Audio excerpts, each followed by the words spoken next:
I'd just like to welcome you all. Thanks for coming out this morning. Banksias are something that tend to be a bit problematic, but we've had a very good success rate at doing cuttings. We probably did about 20 or 30 boxes of them last year. And it's just a very efficient way of doing it. We probably had a 90% strike rate, I reckon. So we're hoping to pass that on. We can grow them from seed, but seed is problematic. I don't know whether you guys have the same problem. Spinulosa is not so bad, but certainly the marginata is a bit of a problem. But if we can do them from cuttings from a wide variety of different gene pools, because there's a few places here in Knox where we get them, but they tend to be large numbers of what we think are actually a small number of individuals that have suckered. So there's some up in the national park and they're all in an area, but they all seem to sucker from a few individuals over time. So therefore their output of seed is very low.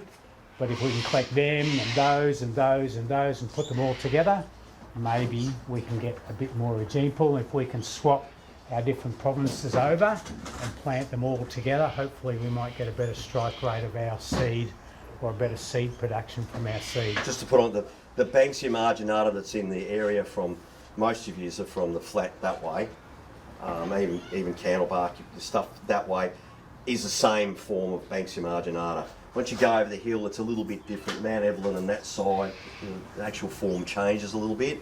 So any of you, like I know some Greenlink people here, if you've got some in Box Hill, it'd be the same thing, swapping over material with ones we have in Baronia or Bayswater or the basin. So it's worth doing. And as Richard said, you finished it. You've got any more? I was just going to introduce Jamin. A lot of you know Jamin, and Chrissy, who's our Banksias spurt. We had our fern spurt here last time, but now we've got our Banksias spurt.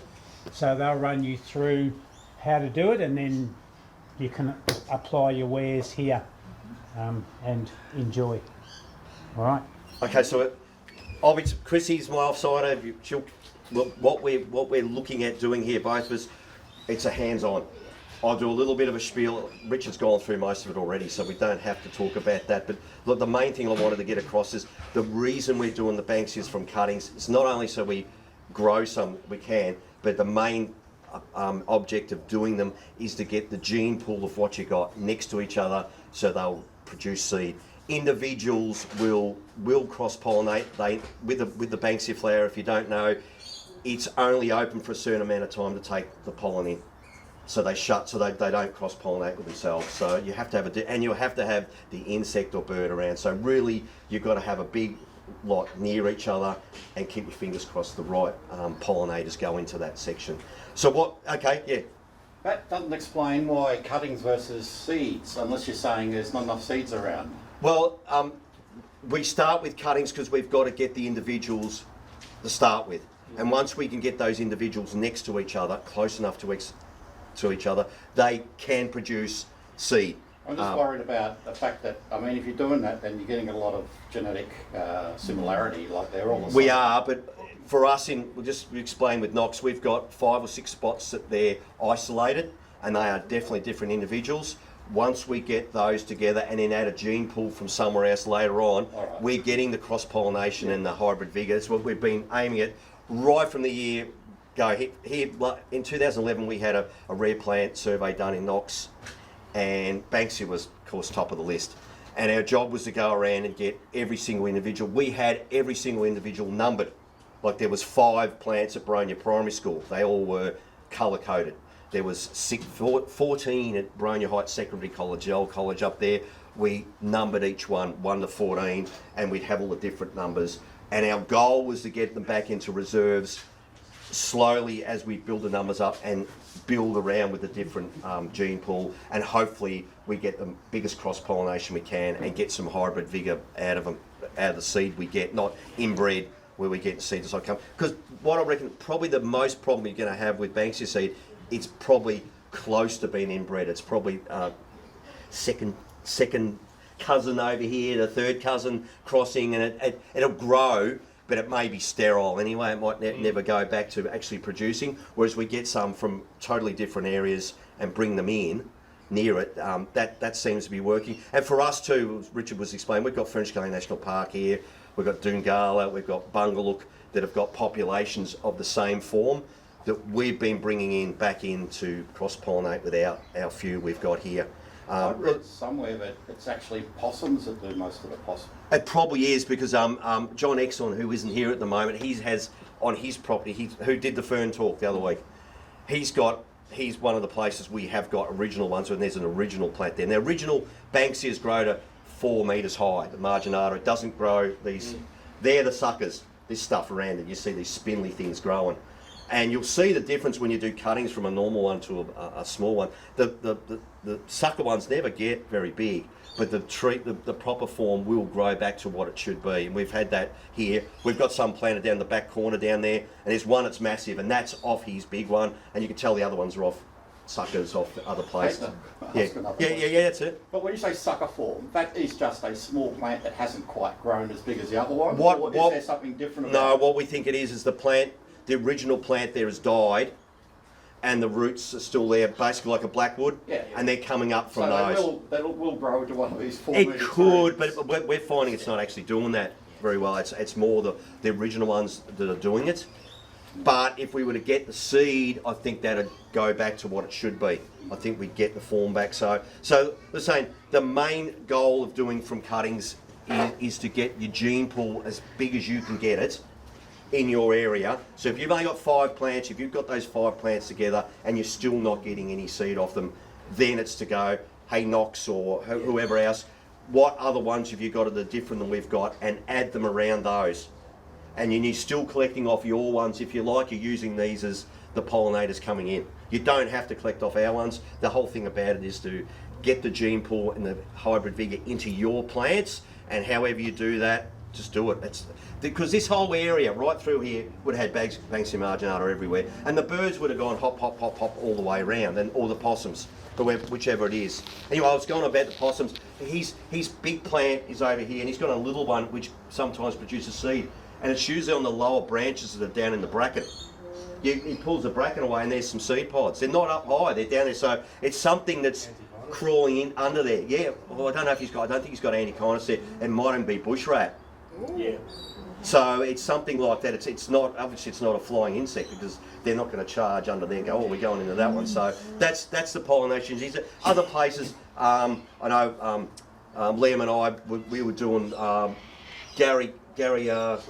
Graham Colling, sorry, I get it. And we've seen seed pods there, also at Ward's Reserve in Monbol. And it's very sparse. There's only a few, isn't there? You might find 5 or 6. You might find 10, but there's not very many. And a lot of the plants are those spindly type, aren't they? They're like this. We don't see the big ones, but they do. But whether it's they're going to grow properly in the future, I don't know. I know you've had success with some seed growing with Giles. Competition? Sorry? Is it lack of light that's getting them? Like if you got a lot of spindly ones together, they're all competing against. They're not really together. These are sparse. There'd be 2 over there, and there'd be a couple over there and a couple over there. It's shaded or in sun? They're semi shade. I mean, I don't think the shade's a problem. They grow. I don't think there's the ones we've got down the bottom corner here that are producing seed. We've got big trees over them. They're fine. It's not the sun. It's not that it does it. They grow basically in that kind of condition anyway. They like a little bit of protection from. You won't really find them if they are facing a northwest aspect. They'll usually have fairly good tree canopy over them. You won't see them straight out in the open there, and if they are, they're probably struggling. Anyway, look, we'll get. Can I quickly ask you, Jamin? Over there, you've got some examples. Yeah. So if one's infertile, does it always just look like this? So is that an infertile seed cone, or what is that? No, look, that's a little. It's still that will pass it. That's a little bit green. That hasn't formed properly. Yeah. It probably could stay on a bit longer. Most of these are all right. Once they get the pod in there, they're ready. I think you even have one here. So what you're talking about is your marginatas are not producing these at all. They're not. They're basically, it's basically a cone that you press together, and there's nothing in there. Ah, right. So you can feel the seed pods in there, and this one's open. Okay. Mm-hmm. So obviously, if that started to open, the rest of it's obviously ripe. I'd be open the rest of them and getting there. So you get a cone and there's just nothing in it. You can get cones and you can just press them I've together. seen them before and I thought there's nothing in them. But you press on it, you can feel It's it. just spongy. Yeah, well, it's not it's spongy if they haven't, but you can feel the things getting. The other thing with storage of these, what we found is store them like, don't open them up and store the seed of marginata. You can with spinulosa. Spinulosa will store for 15, 20 years in a container in proper conditions, but marginata's basically, it's almost like Bursaria. The second year, it's probably not coming up. But if you store them like that in somewhere cool, and when you want them on a tray in your little oven, 10 minutes in there at 100, let them cool down. As they cool down, they'll open up and you'll be able to tap them out. And then you take the feathers off and put the seeds straight in. We'll go to cuttings. No, I haven't got through this bit. This is the main bit. Sorry, Chrissy hasn't talked at all. If there's something you want to cut in, she's right. Chrissy's going to do most of the demonstrating and come around with you. I'm going to come around with you and do it as well. But Chrissy's our, as I said, she's our expert. The main thing, this is hands-on, as I said at the start. I know I've spieled on a little bit too long. I really want you to actually have a go at cuttings. The way we learned here when we originally did it was do it, have a go at it. There's no point having sessions all the time teaching. I did this years ago. We were doing workshops and people would come back 12 months later. I'd show them how to do a brachycomb cutting. How do you do brachycomb cuttings again? I go, oh God, it's brachycomb. You should, and the thing is, from this, go and practice. Get them wrong. Have a go, and if you get it wrong, so be it. There's little things you can ask, especially like one of the things we find with the Banksia cuttings is if you rip the bark, they will strike only if you don't get days over 20 degrees. If you get a couple of 20-degree days, like we sometimes do in May, this is the time of year used to do the cuttings, you'll find them going yellow, and that's the humidity and the fungus got straight in. They're gone. So it's really important to make sure the material you're getting doesn't rip when you click the leaves off, and we're going to show you. I'll do a little demonstration before we start of some good material and some bad material. I know Jenny had brought some rubbish, and we did see some. Did I leave it over here? Okay, this one has already restarted to grow. That's not a cutting, and I wouldn't even use that material because it's already started. This is very soft here. I'll take that around and show you. It's a little bit too soft. I like the material. Now, before we go any further with this one, this isn't true marginata. Okay, we couldn't get any true marginata. This is marginata cross spinulosa. It's marginata's a female parent, but we know this is a spinulosa cross because at the end of the leaves, there's two spines, and that's what spinulosa does. They're not like spinulosas. You can feel them, they prick, but they're there, and very hairy. And look at that length of the growth too.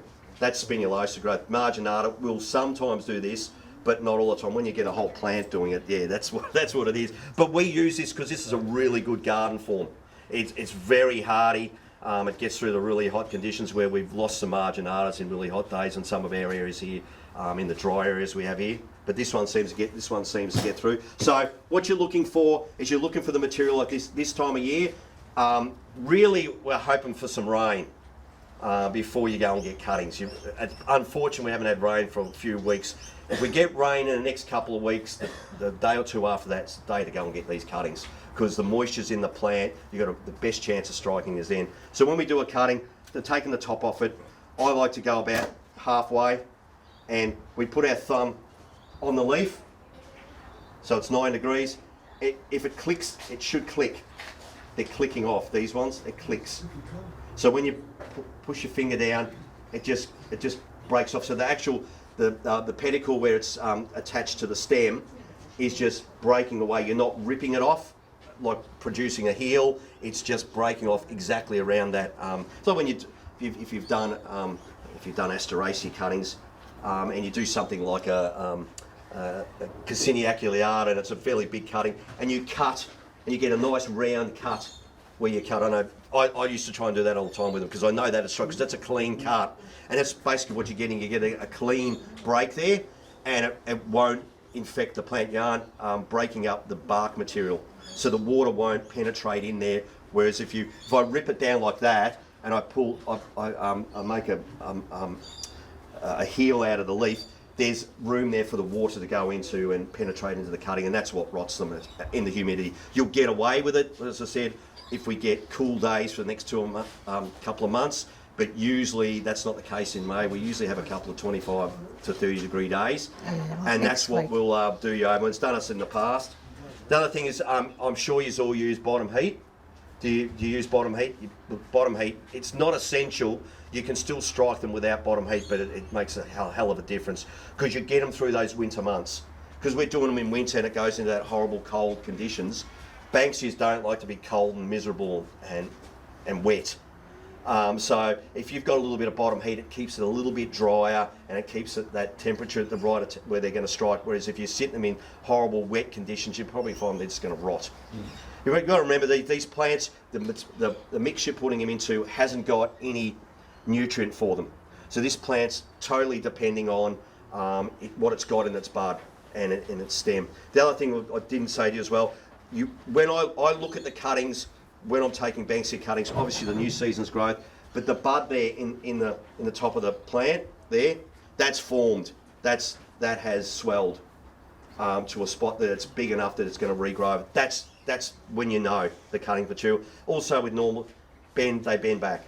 So you'll get used to it. Hopefully if you do cuttings for a long time like I have, you'll get used to the material, what you need and what doesn't work. So basically we click down the leaves. These are going pretty good.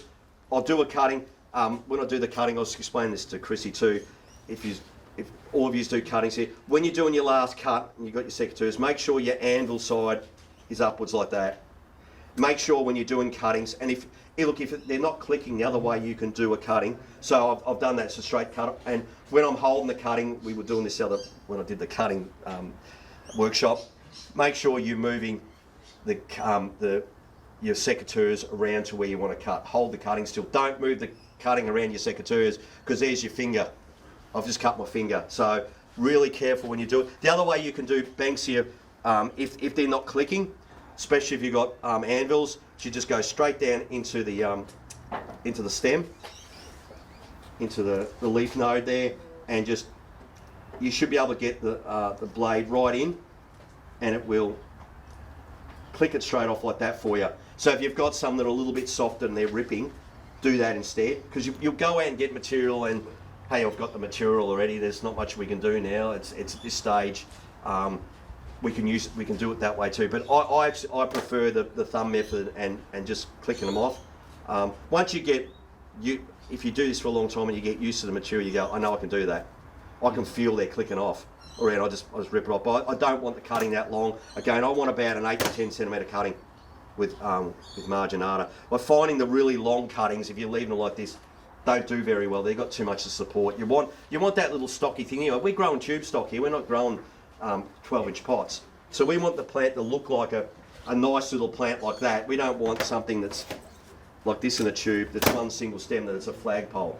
Okay, as a cutting. I mean, normal growers that are doing Proteaceae, Grevilleas, they'll take cuttings like that because it's quicker. They're going to grow into the 6-inch pot. They strike it, slam it straight to 6, send it down to Bunnings, and you buy it, saying, oh, look how big it is. Yeah, they did the cutting like that. That's why they can do it. So it will strike at that height, but we don't want tube stock like that. It's that big and then it grows this and it's going to be falling over in your nursery. You want the little stumpy growth so people go, oh, that's a nice little plant. It looks like a bonsai. So when use that method too. With anything you're growing, you want the tube to look like what it's going to look like later on. So to cut it back to make it look like that, do it. This flagpole stuff I see people doing, other than the eucalypt obviously, go, what are you doing that for? Why don't you cut it back to make a nice little plant for them?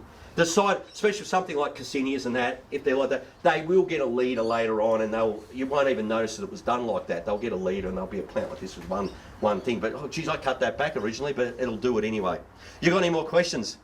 Sorry, now that you asked, No, I was waiting for you to put your hand up. I decided I'd ask enough. But that's all right.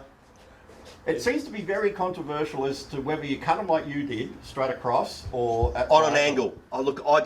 The thing with, put it this way, they produce the callus at the bottom of the cutting. Mm-hmm. I mean, if you're going to do that, why don't you just wound it like that? When you put a wound on it, it'd probably be better putting a wound on it than it would doing a side cutting. I mean, the problem with doing a side cutting is you're just opening up more. I like it produces, when you see the Banksias, when they swell down the bottom, they don't just put a like callus around. Sometimes I have a callus. We'll we'll show you with the using the gel as well. Don't over gel, because all you're doing is producing more swelling and sorry, not swelling, more callousing. But I like the straight cut. It's clean, and down the bottom of the cutting, it will swell up anyway, and the roots will come out of the side of the stem as well. They won't just come out of the bottom. So that's why I like a straight cut on the bottom. Banksias, I've found it works, so we stick to something that works. Yeah, I do have one more question. Yeah, you know, that's all right. That Go big for it. cutting of yours, I would have thought that it might have a lot of trouble getting water up to the top. That's exactly why I'm saying it. That's exactly it. You're asking something that hasn't got any energy to try and do all that work. What you're doing with cuttings is you're trying to strike it. You're not trying to grow it.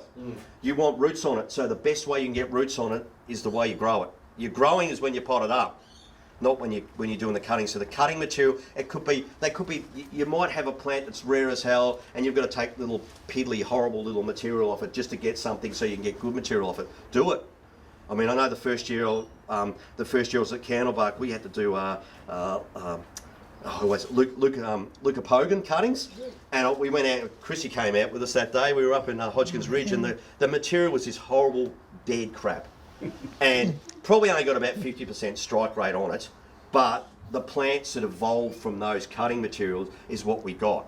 So we got the cutting material to come up, and then took the cutting material off the plants we grew. And you could probably do the same with these. If you've got some really horrible, if you've got horrible leftover Banksias that don't do very well, if you get something to strike, get it to a stock plant, and then take your cuttings off that. Pot-grown plants, the cuttings strike a lot easier, and they grow a lot easier than they do stuff you take out of the bush. Not only have you got it on site, but you're not going out and you're taking 2 hours to put these cuttings in. Remember that when you're doing these, if you've got a couple of places you get them from and they are valuable, like they mostly are, go to one place, do those, go to the other place next time. Don't spend 3 or 4 hours going around getting cuttings and before you get them in, because you'll have a very low success rate that way. You'll get your 90% if you get them in straight away. Anyway, look, we'll start on to everyone having a go at doing some of these. I can do some more demonstration with you, and you can have a go. So we'll get some cuttings around the place. Did anyone bring their own stuff? Yep. Okay. Okay, you want to... Okay. They're a little bit soft, but let's have a go. See if we can take that clicking like this. Yep. Yeah, I'm just going down like that. I'm running my thumb over the top of the stem, the leaf, and they just go in like that. They're a little bit soft. You want to lay a little. Okay. So, and again, like that. I'll get some little pots if you want to use, if you want to take it back home. Yeah. And dip. When we dip, everyone. Sorry if you just want to see this. Well, I've left some gel around. I mix a little bit of water with the gel. I like it a little bit more. Yeah, that's Clonix, yeah. So what's that? And all I do is dip the end in, just a tad. I'll normally let it, I'll do all my cuttings, I'll usually set them up like that. I let them dry a little bit so they take so that's just too short. Probably be ready next year. It's an old method we did, so I'll do that. It's got super coarse, Yeah. and I'm cutting there. the peat. Yeah, so it's a very coarse mix. Yeah, and we've got the recipe on the lid of our bin, which is over there. Do you use this for everything? Yeah, The coarse mix? yeah, that's the same mix we use. Now we've started using these deep trays Yep. because of the big roots, Or, so they don't get tangled up. all right, and this is for everything? No, I only use it for Banksias and the odd other thing that will have a big root structure. And largely, These are bigger than normal cuttings you take, aren't they? They're longer. Okay. yeah. All right. Jesus, this is actually... It's just that you really don't want to break the roots when you go to potting them up. I do have another question. No fertiliser. Is that normal? That's all right. For all mixes? Like, This why mix. wouldn't you put fertiliser in? Do you put a bit of sea salt on? No, Where are No they sea from? salt? never used anything. Never found it really needed it. Never found it needed And how anything long like does it that. take? Oh, these Usually around about 12 weeks, 12 weeks. 10 weeks, maybe. It depends on the weather. They've got that little bug. Quite warm this year, Well, I so mean, they could strike They're a quicker little bit, they're ripping. because of that. They are ripping. I'll just, Yeah. I'll do the, I'll just And send I this one around. usually I start doing them Get a around text that's about highlighted. May the Everyone can have a look 7th at or that the one. second week There's of the May. ripping This of is the bark. slightly early. Have if And you get that, it's been warm it's probably not going to too. strike. So if you've got material like Do Aston's got them here, towards the end of May, June, and it's doing that, we go July, back to the started second July, term but method. the end of July is starting to And just show you, Yeah. Get a I'm bit going to start doing warm. run on my I've second found Thursday. You that can almost just not run it down much and cut it like this. takes Get the by the leaves end of off as July. much as you can, and you can I clean find up the just cuts. yeah, not a lot takes by And the you, end I of July. normally Yeah. just They're cut their out where I worst want months cutting. I don't cuttings. worry about. If you feel like you haven't got enough Banksias, you can do some in the That's start of all right, July, that's all right. but not really. I've taken after cuttings that. like that, and they've stuck really well. They like In the cold. July, August, I took them. So what I'll do Do you want to is have a go? Or I'll take doing those, some? then I'll clean up the cuts. You do it. So I'm not going to be actually. and you really need I'm not a sharp cuttings secateurs, which person. I usually have. I'm It's, just going to actually just take it down to I here. like my A fingers. bit worried so about it being even flat though down the it's bottom of propagated, the of the deep tray. So these Sitting actually on the just heat bed. click off and not. I don't know Yeah, how he actually and I'll pulls them up. Pulls them up. No, he pushes them I down. might get the cutting up. No, you but gotta the- push these them won't down. Once you've got Get off the something colour. off, you No, can because see these are actually just going like a heel no, I cutting. think they'll work. All right, I'm actually just worried. I'd rather actually just You really do do this. need your secateurs. Yeah, so you don't rip the. Yeah, I rip the don't want bark, to. I don't want to rip the bark. That. Okay, so you really Yeah, have to well, use they- secateurs ripped it on there. those, 'cause they Yeah. are just ripping. It's not really worth putting. It's not really worth putting them in if you rip it because they always just rot Hands track is usually a little away. bit So So I just do it like this. yeah, but it's on the little bit of I shade just where found it it is didn't up work. there. I just put my thumb on it and pull it down. And they're up high. Okay. Oh yes, it does. Very smooth. Yeah, that's what you do. Yeah, Yeah, okay. that's interesting. Yeah, so you have to push it down. We know where they are. I know. Yeah. So you I push said it I down. know. And you got your thumb there. That one went. Yeah, so this one you push and then But it comes those, we off. don't know what those little black dots are. They're like a Right, how much foliage do you leave at the top? yeah, it looks like a little scale. And they'll load And it right straight about in that, from there. and then I'd cut it. Under the nose? So what you do is Yeah, under a node, get around some about. prop mix. Have you all made your own Yep. prop mix? Okay. And you don't cut the You leaves? use if you got a. No, they. Because then you get more rot. Who else got some? Okay, You wanna bring so some? this is actually a good one. You wanna Now, bring some Yeah, of the that's others? right. We'll have it. Yeah, just dab it into yeah. the hormone Okay. mix. And then a hole maker. then you use a dibber. A little bit green. Yeah, It's I should have got I know- dibbers. I know That's that something I they- forgot. Oh, that's a dibber. There you go. With respect to the tray, Yeah. do you actually Oh, that's clicking good. make sure that the mix I is showed you actually thumb. I even whisked use my before you forefinger put because the. I get slapped. Yes, yes. Once you get the hang You of doing do this, put the water in as it well. gets pretty easy. When we started doing this years ago, When you make it up, when No, it has to be. It's got water in the mix when we make it up as well, and we mix it all together. Yep. The supercourse, the course, and the peat and the water. See, that's about 90%. That's about 90%. And then of course we water it in afterwards as well. Okay, so we've got a little bit in here. This is your. You don't dilute it at all? Well, Jamin did, but I never have. All right, so I never ever you've have. got to dip, put it into there. So I don't think it really makes much difference. It's going to ruin your. Just a dip. Actually, I shouldn't put it in there. No, you should put it in this one here. No, I'm not doing it. Deeper, doesn't it? Yeah. You then soak it. I don't know what's going on. Allowed to soak it in one for about a minute. Immaculate. It's just, Well, it just has to be on the end, I think. No, it's just on the end, on the very, very end. See, I've got just the end there. Yep. Okay. I think you're So, losing and your, how close do you put them? And should this not touch the bottom? Definitely don't touch the bottom. Definitely never touch the bottom. Because you don't want to touch the bottom, because if you touch the bottom, the roots go through that tray, and then you wreck your plant. Yeah, okay. So how close do you put them? Oh, just like All right. a little bit of space, Michael, just a little bit of space in between, so they're not touching. There's your secateurs. But what I do, when I'll show you what I do. The next one will go sort of in the middle, the next row, and you've got that one there. The next row will have that one there. Right, so you're not having them in rows, you always have them in zigzags. Well, it's still a row, but it's just so that there'll be a little bit of. Press it down instead of like that. You've got to press into the stem. Basically, you just don't want them touching. How this? Yeah, this you is press down and it comes straight off. You've plant. got to press Do you hard usually see that on so that you're not wounding it and you're pulling. like You've got to on press. plants that have scale? They're usually a lapis plant. When I've got do today, Press down. Billy here and does. Yeah, that's long, but it's better to have them a bit long at the start, because then if you accidentally do tear the bark, you can still keep on going and get the plant. So I start with them a bit longer. You're looking for the new seasons. Where's your digger stick? Can I use it? How we going? You're right. I'll show you. That one So I pretty should good let too. the Which way up? That way or that way? Does it matter? This way. This way for cutting it. Okay, so Right. You're only going in the Cambion chunky bit up. That's what we There cut you it go. straight. You want the I got these secateurs as well. Yeah. Do we get to take this tray home? Yeah. I'll let you take it home. This is a This cross is though. Is that a actually good a cross. idea? It's a cross. Now, marginata usually has a very thicker leaf than this, doesn't it? It's wider leaf.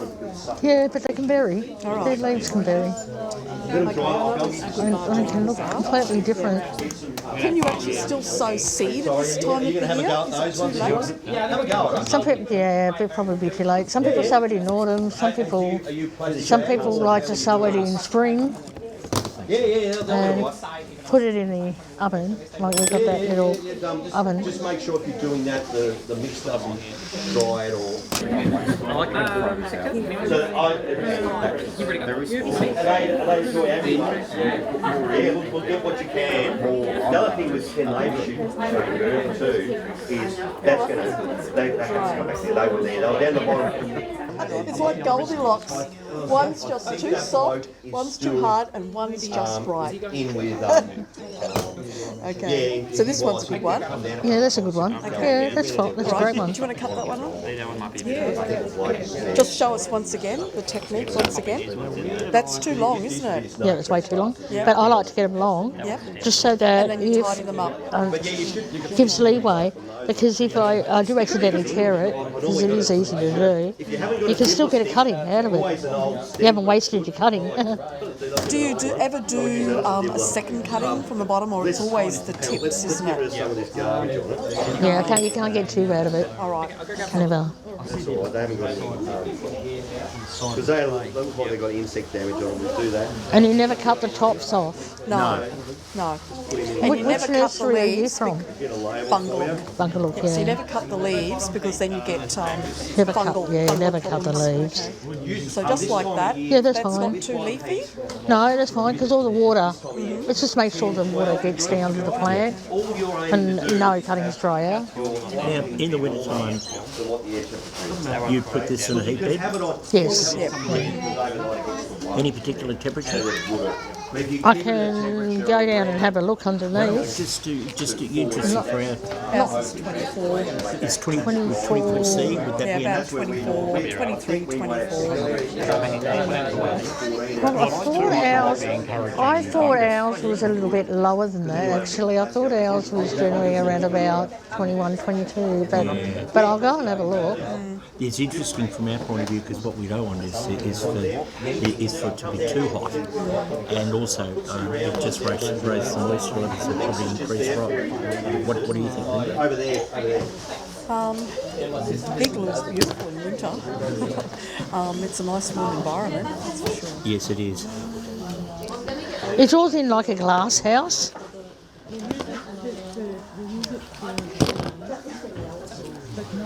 This is a great workshop.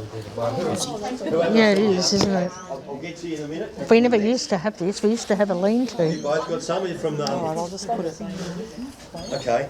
I tell you, it's good to see that you're getting the benches out here now. Great to see. And you see that they've already reshot, so I wouldn't use that, but I'd use maybe use that material, but Okay. how have you been going with growing these from actual seed down that way? Is that the problem? I have been to your nursery before and had a look. Yeah. I remember a bathtub having rainbow food in Yeah, it. it's still there. Still there. It's still there? We could take some if we put them in a little pot. Actually, these, I think that this is actually too. I don't like those ones down there. Actually, the solution Brings that that on honey, we usually We don't use that one. no, I know. Gladysdale, sorry, Probably about Gladysdale. twice the size. Yeah, there is really good population. Do you have a lot of Banksias in your area? You wouldn't have too many, would you? Low benches. No, Banksias. Do you have a lot of Banksias? Oh no, we're actually really tight on space. Bringing some of that whatever they are. How do you guys go with your lamation cuttings?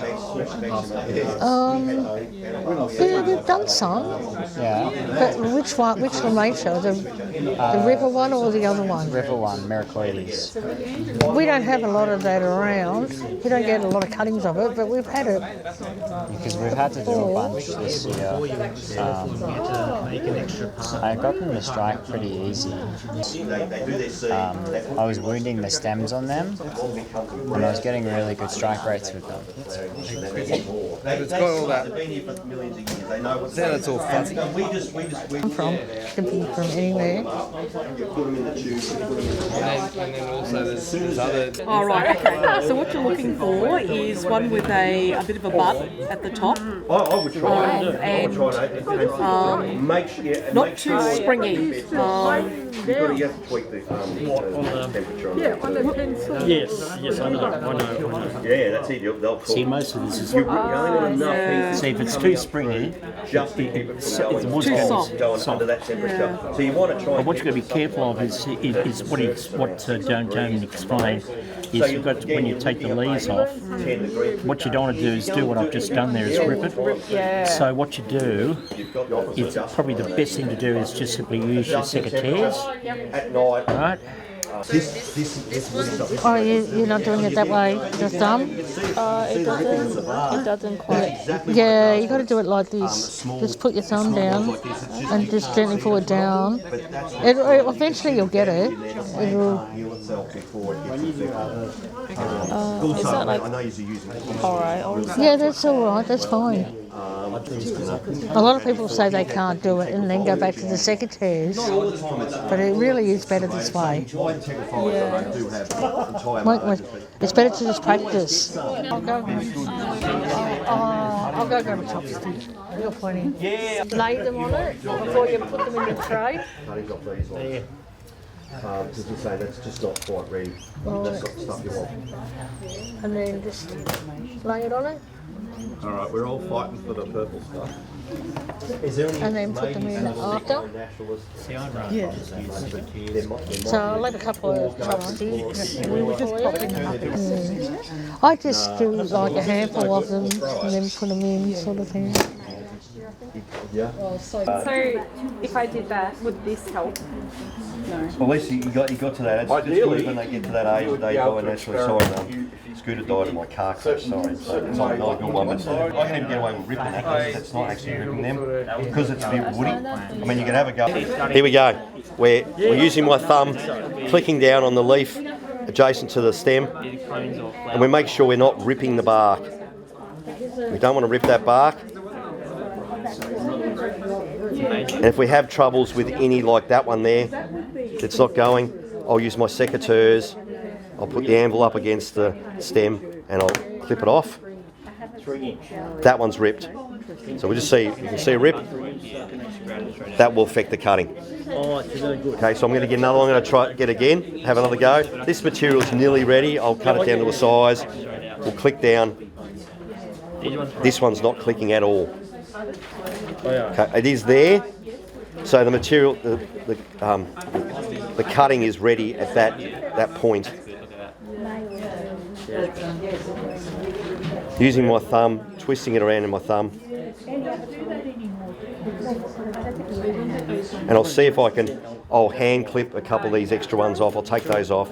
I'll cut the cutting anvil up, and I'll just clip off a couple of these leaves that did rip, that were starting to rip. That's my cutting. I'll dip it just on the tip, just in. Let him dry. do another one, do 10 or so. Let's say I've got 10 sitting there. This one, let's say this one was work. I've got 10 sitting in. Then I'll go over to my tray and I'm putting rows of 10 in. Then I'll put them in. So I'll have my dibble stick and I'll put the cutting, in it goes. Hold it in, bang. And I'm doing a row, whatever I can fit in. If the row's of 8 or 10, what fits in a row, that's what I'm doing along there. And that's usually I'll do a row at a time, do the cuttings, let them dry out and put them in. So very important, just the tip of the cutting in like that, the tip. I know that's not a proper cutting, but I'm just doing an example. Okay, so that's probably as much as you need. Good. What I do with putting cuttings in is I use it like a sewing machine. I'll put the dibble stick in, put my cutting in, lift the dibble stick, and I know some mix has gone below the level, so your cutting is not going down through the holes. And you're not packing it, so you're relying on the watering to do that. If you've got the mix at the right moisture rate, like the moisture in it's at this is a little bit dry. I would have given this just a little bit of water before I did this, and when I make the hole, it'll just sit there, and it should just fall straight back around. And then when you water it over the top, it will compact them around it. You don't want the mix too wet before you're doing cuttings. It's the same as pricking out.